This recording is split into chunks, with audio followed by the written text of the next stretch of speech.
Bismillahirrahmanirrahim. Alhamdulillahi Rabbil Alamin. Wassalatu wassalamu ala ashrafil anbiya'i wal mursalin wa ala alihi wa sahbihi ajma'in. Subhanaka la ilma lana illa ma 'allamtana innaka antal alimul hakim. Wa la hawla wa la quwwata illa billahil aliyyil azim. Assalamualaikum warahmatullahi ta'ala wabarakatuh. Alhamdulillah, pertama-tamanya saya panjatkan syukur kehadrat Allah subhanahu wa ta'ala kerana dengan limpah dan izin dan kurnia daripadanya telah memberi kepada kita ruang masa untuk sama-sama kita bersua muka di alam maya ini, untuk sama-sama kita mengisi Ramadan Al-Mubarak dengan perkongsian ilmu yang memberi manfaat kepada diri saya dan juga diri para sahabat sekalian. Sebelum saya meneruskan perkongsian ilmu dan pengalaman pada pagi yang berbahagia ini, ingin saya rakamkan jutaan tahniah dan terima kasih kepada pengurusan Fakulti Pengajian Kontemporari Islam UNISA, Jawatan Kuasa Penaja Alumni FKI UNISA dan juga Alumni UNISA di atas usaha yang begitu bersungguh-sungguh untuk menjayakan program Semarak Ramadan bersama Alumni FKI, SPI, KUZA, UTM dan UNISA. Saudara-saudari, tuan-tuan, puan-puan yang dikasihi sekalian, pada hari ini saya telah diamanahkan satu tajuk yang kita dengar agak sempoi, iaitu Ibu Menyusu, Gedung Pahala Buatmu di bulan puasa ini. Apabila kita mendengar kepada tajuk ini, sudah tentu ini merupakan nampak tajuknya sempoi, tapi sudah pastilah ya, di dalam benak kita ianya berkaitan dengan bagaimana keadaan ibu yang menyusukan anak. Apakah ruksah-ruksah yang boleh mereka lalui di bulan Ramadan ini ketika mereka menyusukan anak? Apakah cara pemakanan yang betul supaya susu dapat dihasilkan seperti biasa pada bulan puasa ini? Tuan-tuan, puan-puan yang saya kasihi sekalian, bulan puasa, bulan Ramadan Al-Mubarak merupakan satu bulan di mana semua orang berlumba-lumba mencari pahala, berlumba-lumba melakukan ibadah, berlumba-lumba melakukan kebajikan. Tidak terlepas kepada kaum ibu dan kaum wanita, mereka juga berlumba-lumba melakukan ibadah. Mereka juga berlumba-lumba ingin mencari pahala di bulan puasa ini. Mereka melakukan ibadah-ibadah khusus, mereka perbanyakkan tadarus Al-Quran, mereka perbanyakkan qiyamul lail, mereka salat tarawih dan sebagainya. Pada masa yang sama tidak dapat dinafikan ibu-ibu wanita merupakan orang yang paling banyak, orang yang paling sibuk melakukan kerja-kerja rumah tangga. Mereka lah yang menyiapkan juadah berbuka puasa. Mereka jugalah yang menyiapkan juadah ketika bersahur. Mereka jugalah bangun awal untuk mengejutkan anak-anak ketika orang lain sedang tidur. Mereka jugalah yang menyimpan rumah, membasuh pakaian, dan semua kerja mereka lakukan seperti biasa. Walaupun mereka dalam keadaan berpuasa, dalam keadaan letih, dalam keadaan penat, tetapi kerja-kerja rumah tangga tidak pernah dilupakan. Oleh itu, tuan-tuan dan puan-puan, ibu-ibu terutamanya, sesungguhnya apa yang telah anda lakukan sepanjang bulan Ramadan, walaupun bukan duduk di atas sejadah, walaupun bukan ketika kita menghadap Al-Quranul Karim, tetapi sekiranya semua kerja-kerja tadi kita lakukan semata-mata ikhlas kerana Allah Subhanahu wa ta'ala, ikhlas kerana redha, mencari redha Allah Subhanahu wa ta'ala, ikhlas membantu orang yang berbuka puasa, maka sesungguhnya percayalah, semua perbuatan yang kita lakukan tadi akan diberi pahala yang berganda-ganda, akan dikira sebagai ibadah di sisi Allah Subhanahu wa ta'ala. Justru itu ibu-ibu, jangan sekali-kali kita bersungut, jangan sekali-kali kita marah, jangan sekali-kali kita hilang kesabaran. dalam keadaan kita letih melakukan kerja-kerja rumah tadi. Karena itulah segedung pahala yang Allah janjikan kepada kita. Tuan-tuan dan puan-puan sekalian, dalam keadaan ibu letih menyediakan kerja-kerja rumah tangga tadi, ada satu golongan lagi yang mereka ini terlebih lagi letihnya, terlebih lagi penatnya, di mana keletihan dan kepenatan mereka ini tidak pernah dilalui oleh mana-mana lelaki di atas muka bumi ini, iaitu mereka berpuasa dalam keadaan mereka hamil, mengandung, dan mereka juga berpuasa dalam keadaan mereka menyusukan anak. Tuan-tuan puan-puan sekalian, tidak perlu saya ceritakan di sini. Ibu yang hamil dan ibu yang menyusukan anak, mereka ini tidak berpuasa pun mereka sudah sedia letih. Mereka sudah sedia penat. Mereka sudah sedia tidak larat. Ya, apatah lagi dalam keadaan berpuasa. Tidak makan, tidak minum, tapi pada masa yang sama perlu beri susu kepada anak. Beri secukupnya sehingga baby ataupun anak kita tadi kenyang. Mana tidak letihnya. Pada bulan tidak puasa mereka ini sentiasa lapar, sentiasa dahaga, perlu makanan yang banyak untuk memastikan sihat, kuat, bertenaga dan dapat memberikan susu yang banyak yang mencukupi kepada anak. Tetapi Masya Allah, wanita-wanita yang ibu-ibu yang menyusukan anak ini, mereka melalui segala tempoh, segala kepayahan, mereka tetap menyusukan anak dan melalui tempoh mengandung dengan tenang walaupun dalam keadaan mereka berlapar dan berdahaga.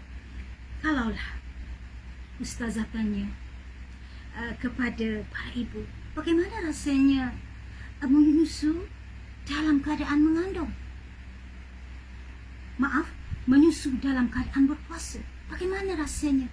Sudah pasti jawapan biasa yang saya akan dapat, ustazah sangat letih, sangat tak larat, sangat penat, susu tak cukup, susu kering.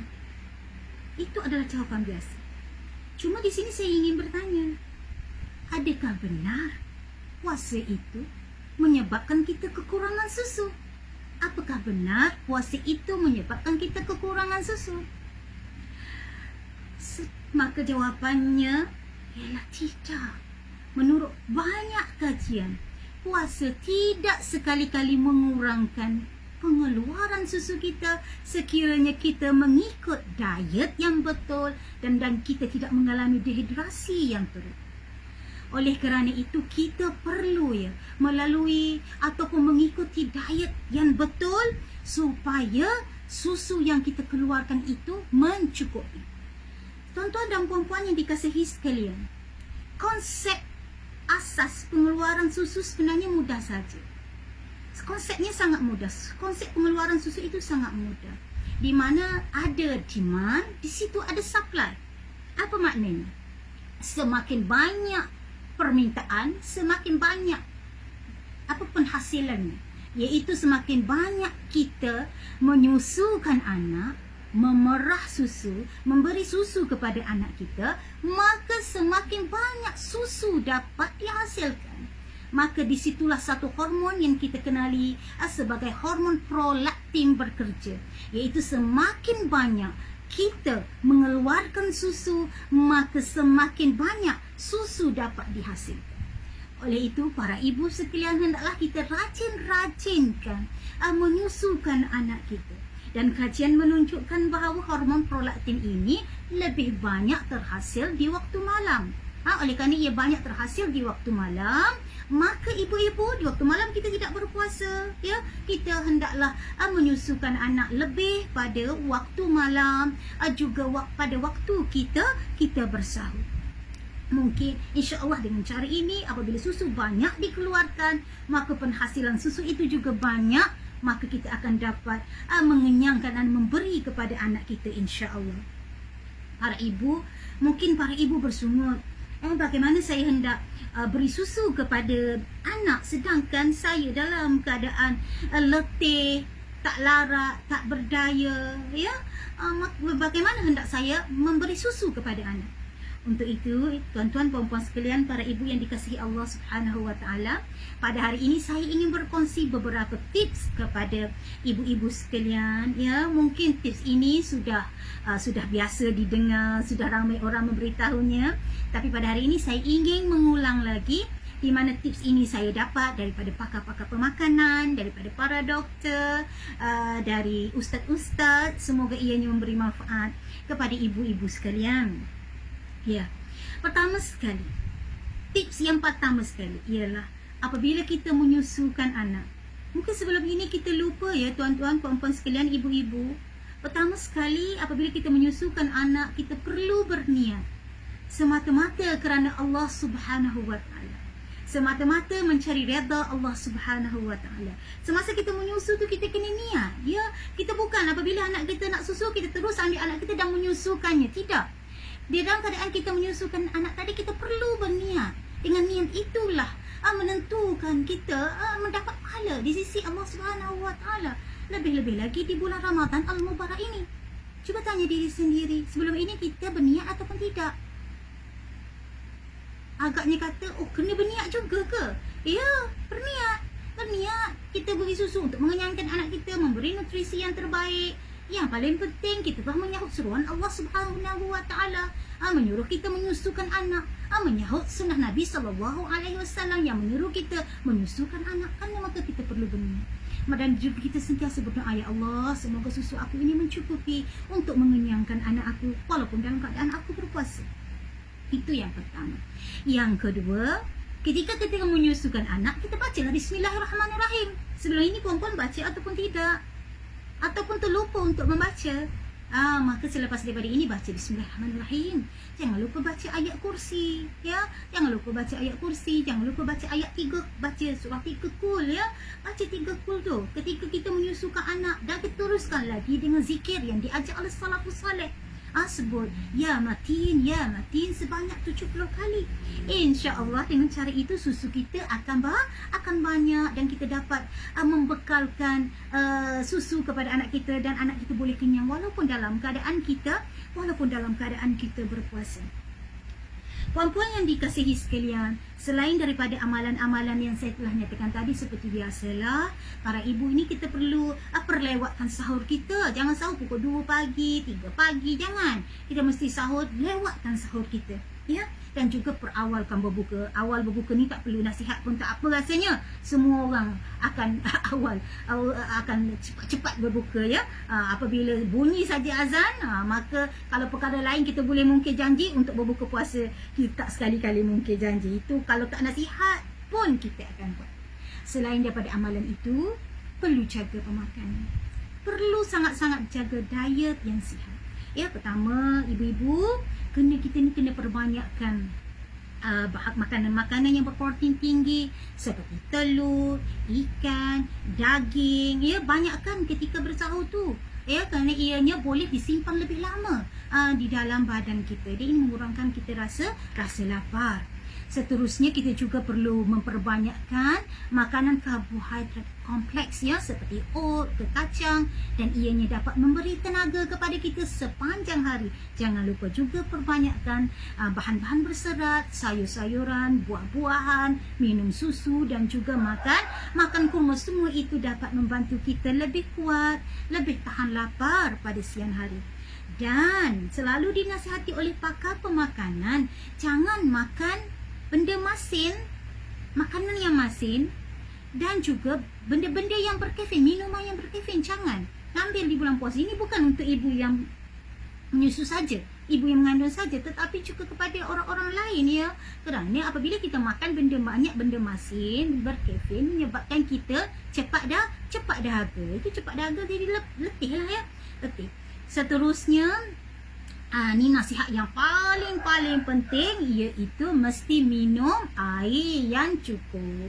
Untuk ibu yang menyusukan anak, ibu yang mengandung, kalau tak cukup minum air, maka semestinya lah letih, semestinya lah tak larat, dan semestinya lah penat. ya. Minum air sekurang-kurangnya 2 liter ataupun 8 gelas sehari. Ni saya ada sedikit tips tips macam mana. Ada setengah tanya, macam mana nak minum 8 gelas ni dalam satu hari. Siang hari dah tak minum ya, tak makan. Jadi malam nak macam mana nak pusing tu nak suruh cukup 8 gelas ya. Setiap kali berpuasa pasti ada orang yang share. Tapi tak apalah. Hari ni saya nak share lagi kepada tuan-tuan puan-puan sekalian. Kalau dah tahu, supaya lebih tahu. Kalau dah tahu, kena amal. Bukan tahu saja, tapi mesti beramal. Ini adalah poster daripada Kementerian Kesihatan Malaysia ni. Ini daripada Kementerian Kesihatan Malaysia. Terima kasih kepada sahabat saya, Dr. Aslawati, yang share kepada saya. Ibu susu, ibu yang menyusukan anak ni paling penting minum air. Masya Allah, sangat-sangat penting. Bila nak minum air? Kena buat. Selepas ni terus kena buat. Ibu yang menyusukan anak kena terus buat ya. Iaitu pertama sekali, 1 gelas selepas bangun sahur. Bangun sahur minum air 1 gelas. Selepas saja sahur terus minum 1 gelas lagi. Dah 2 gelas. Kemudian bunyi azan maghrib, minum 1 gelas, 3 gelas. Selepas kita makan berbuka, minum lagi 1 gelas. Dah berapa gelas dah? Dah 4 gelas kan? Kemudian selepas solat maghrib, 1 gelas lagi. Selepas solat isyak, 1 gelas lagi. Selepas solat tarawih, 1 gelas lagi. Alhamdulillah dah cukup 8 gelas. Buat tak sebelum daripada ni? Kalau dah buat, Alhamdulillah. Kalau tak buat, kena buatlah ya. Ada kalanya kita kata susu kita tak cukup, sedangkan air dalam badan kita pun sebenarnya yang tak cukup. Jadi kita cubalah supaya kita dapat minum sebanyak 8 gelas dalam satu hari. Baik tuan-tuan puan-puan sekalian, tadi dah cerita tentang amalan-amalan salafus salih ya. Lepas tu perlu pemakanan yang cukup, minum air yang cukup. Satu lagi, untuk kita perbanyakkan susu. Kalau tadi ada satu hormon yang saya sebut hormon prolaktin ya. Semakin banyak kita semakin banyak kita keluarkan susu, semakin banyak penghasilan susu yang kita dapat. Yang kedua ialah hormon oksitoksin. Hormon oksitoksin ini lebih dikenali sebagai hormon kasih sayang. Apa pula kaitan hormon kasih sayang ni? Ya, hormon kasih sayang ni ialah ibu-ibu yang menyusu pasti ada pengalaman ni, saya percaya. Kalau tuan-tuan dalam keadaan penat, dalam keadaan letih, dalam keadaan serabut, dalam keadaan tak bermaya, tak gembira, susu tak keluar. Kalau keluar pun keluar sedikit. Di situ hormon oksitoksin berperanan. Gimana sekiranya kita gembira, kita suka hati, kita bahagia, kita tidak stres, maka susu dapat keluar dengan banyak dan lancar.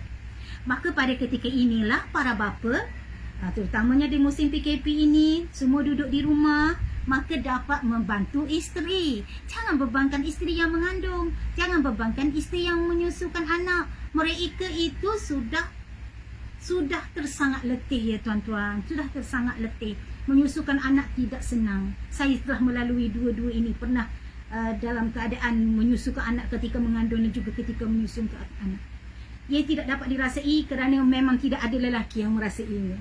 Maka oleh itu percayalah, mereka ini dalam keadaan yang sangat letih, yang sangat penat. Jangan bebani mereka dengan berlebih-lebihan. Jangan lebih.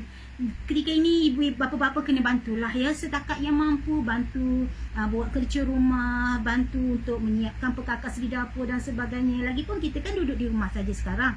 Bagi yang tak keluar lah, kalau bagi yang keluar mungkin ada tugas-tugas di luar, tapi jangan sekali-kali, ini pesan saya, jangan sekali-kali bebankan isteri yang sedang menyusukan anak dan juga yang sedang mengandungkan anak. Kerana mereka ini sudah tersedia tersangat letih, lapar, dahaga, tak boleh makan, tapi kena beri makan, kena bagi susu kepada anak.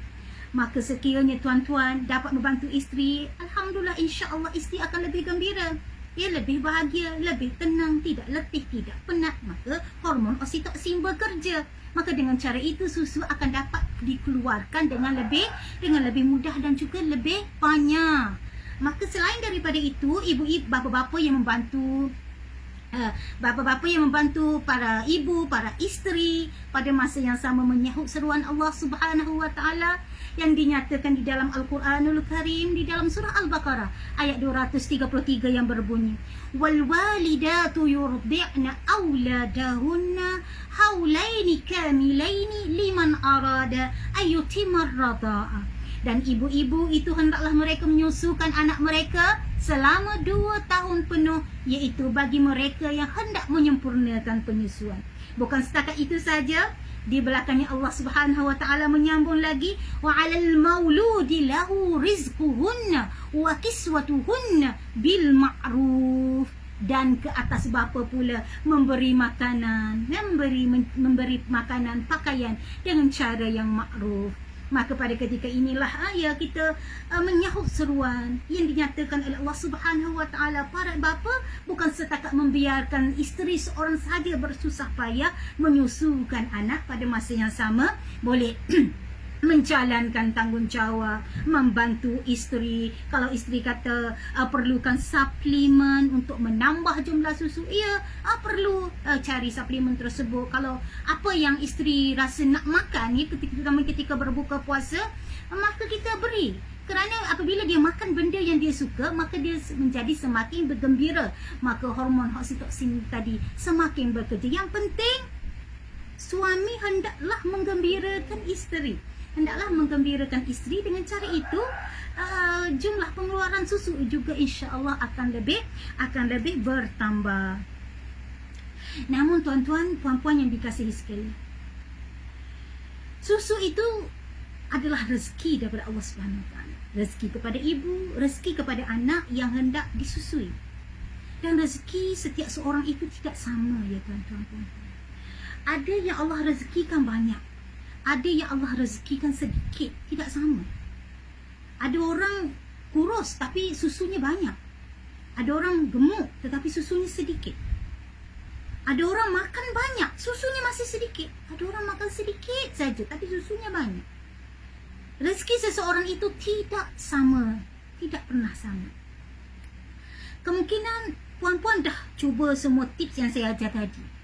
Mengambil diet yang betul. Hormon kasih sayangnya Masya Allah melimpah ruah. Tetapi susunya masih tak ada, masih kering, ya. Maka pada ketika ini, Islam itu adalah agama yang mudah. Maka di sana ada rukhsahnya, ada keringanannya, ada kelonggarannya kepada wanita, kepada ibu yang tidak mampu menyusukan anak,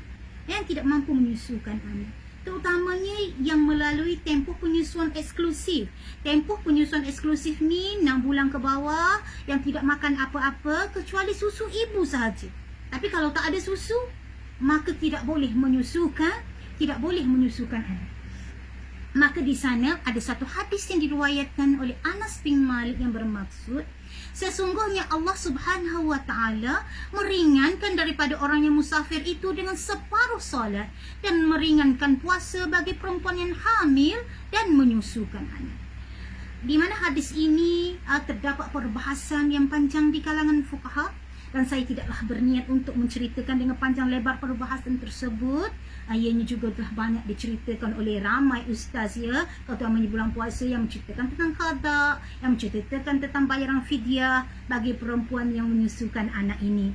Tapi di sini saya ingin buat secara kesimpulan yang dipegang oleh jumhur di kalangan fuqaha, di mana bagi perempuan dia ada dua, ya, di sini dia ada dua formula lah kita katakan, iaitu sekiranya seseorang perempuan yang menyusukan anak atau mengandungkan anak berbuka puasa kerana mudarat kepada dirinya. Mudarat kepada dirinya ni seperti muntah, loya, pitam dan sebagainya, tak larat yang teramat sangat, ya, hidrasi dan sebagainya. Dia boleh berbuka puasa, dan dia hanya perlu mengqadakkan sahaja puasa tersebut, sama seperti orang yang sakit. Dan formula yang kedua, bagi ibu mengandung dan ibu yang menyusukan anak, ya, ibu yang mengandung dan menyusukan anak, pada masa ketika dia mengandung dan menyusukan anak, beliau tidak ada masalah pada dirinya, tidak runsing mudarat pada dirinya, tetapi dia berfikirkan mudarat kepada janin yang dikandungnya, berfikirkan mudarat kepada janin yang dikandungnya, ataupun bimbang susu yang hendak diberikan kepada anaknya itu tidak cukup ataupun berkurangan, maka dia boleh berbuka puasa.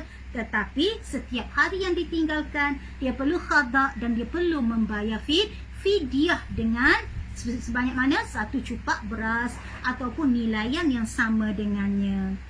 Tuan-tuan puan-puan sekalian, untuk formula yang kedua ataupun hukum yang kedua tadi ialah macam mana kita nak tahu anak kita itu cukup ataupun tidak susunya.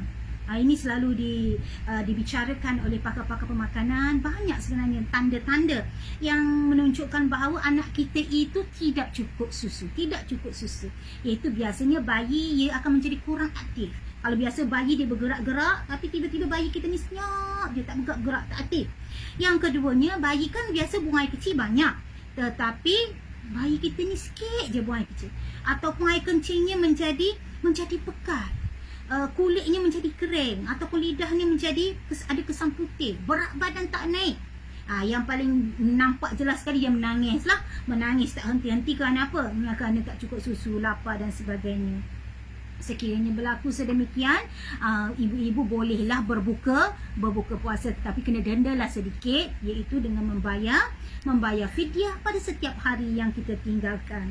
Alhamdulillah ya tuan-tuan puan-puan, di kesempatan masa yang diberikan Allah Subhanahu Wa Taala kepada saya pada hari ini dapat kita berkongsi sedikit sebanyak pengalaman, ilmu yang tidak seberapa, semoga dapat menjadi amal kebajikan, dapat diamalkan oleh puan-puan sekalian, supaya kita dapat melalui Ramadan Al-Mubarak ini dengan lebih gembira, dengan lebih bahagia, dan pada masa yang sama kita dapat menyusukan anak kita dalam keadaan anak kita dapat kenyang dan mendapat susu yang mencukupi.